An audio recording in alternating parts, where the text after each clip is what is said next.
কারণ আমার পাঁচটা একটা মেয়েকে ভালোবাসতো, ওই মেয়েটাকে সে পায় নাই, ওই থেকে সে একটু ডিপ্রেশনে থাকে। 3-4 বছর রিলেশনটা নষ্ট হয়ে যায়।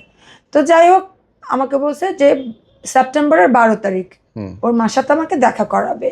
তো আমি তো আবার বরিশাল চলে যাই, ক্লাস করি, সবসময় তা থাকে না, যেদিন যেদিন ক্লাস থাকে তখন আমি ঢাকা আসি, ক্লাস শেষ হয়ে যায় আমি বরিশাল চলে যাই, এভাবেই চলতে থাকে। তখন সেপ্টেম্বরের 12 তারিখ যেহেতু সে ডেট দিছে, আমি ওই সময় ঢাকা যাই।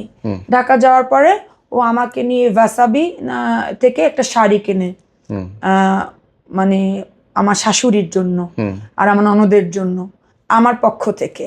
হ্যাঁ, তো শাড়ি কেনে এবং আমার জন্য একটা শাড়ি কেনে, এই 3টা শাড়ি কেনে, বলছে আম্মাকে এটা তুমি গিফট করবে তোমার পক্ষ থেকে। তো আমি বলছি যে না, আমার পক্ষ থেকে যেটা আমার দেওয়া সেটা আমি আমার টাকা দিয়ে কিনবো, ওই দুটো আপনার পক্ষ থেকেই দেন। তো আমি নর্মাল একটা জায়গা দিয়ে আমি আমার টাকা দিয়ে আমি কাপড় কিনছি, আমি 1200 পারছি, 1500 পারছি আমার দিয়ে কিনছি, আর সে তো 30-40 হাজার টাকারটা কিনছিল, ওটা তো আমার পক্ষে সম্ভব না দেওয়া।